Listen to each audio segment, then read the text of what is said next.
A pregnant mother unfortunately suffers a traumatic brain injury, now brain dead and pregnant. What is happening with mom and baby from a medical perspective? So if her organs are functioning and her blood is flowing, and if she's on a ventilator, her lungs are getting oxygen, that baby can continue to grow.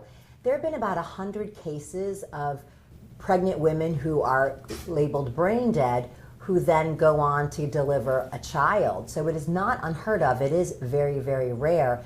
But if all her other organ systems are functioning and they're able to provide nutrition, possibly through IV or maybe tube feeds into the stomach, that baby can grow. What about the timing? So in this case, the mother was 9 weeks pregnant when she unfortunately suffered this medical emergency. 9 weeks is pretty early in a pregnancy. What about the timing? Yeah, so 9 weeks is very early. There's obviously months to go to get this baby to where it could survive outside its mother's body. In most of the past cases where this has happened, the mom has been on life support until the baby's been delivered, usually between 6 and 12 weeks. But there are cases where it has been for longer. But obviously, the earlier this happens, the more could go wrong for the mom and the baby in that time till delivery. And so what are doctors looking for right now as they're caring for this baby, because mom unfortunately is brain dead? So as they're caring for this baby, what are they looking for? So they're going to look for the same things we would look for a mom who was not on life support. We would look at the growth of the pregnancy. We would look at the amount of fluid around the baby. You would look at possibly chromosomes of the baby. And those kind of tests are going to tell you how healthy the child is, and are there any birth defects that are evident, in utero. What is the earliest time frame that you would deliver this baby? So the earliest a child can live outside the womb is going to be about 24 weeks, but those babies often need a lot of support. So we hope to get as far along as possible. The further along you get, the less risk of prematurity there is, and premature babies have their own risks, lung problems, sometimes brain bleeds, sometimes intestinal issues. So the further along you can get the child, the better. But the minimum would be 24 weeks, but I would hope they could get, even more than that. This is such a layered concern coming from so many angles. So as a mom, as a physician, there's ethics, there's feelings. Just talk about all what's going on here. There are so many issues here. It's not just medicine. It's not just the legal issues.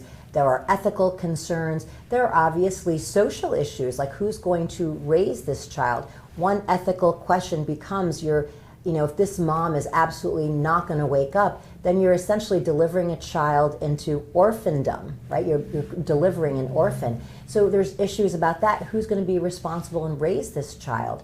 And there's so many concerns here, so many things that, need to be addressed. And so when you look at it from that perspective, because this is so rare. It is very rare, but most of the babies that have been delivered to brain dead or life support system mothers have been viable and healthy. Based on timing of the delivery. Yeah. Yeah, based on the timing. Anything else you want to add? I know you kind of did your own research. Like, what else did we find just about this?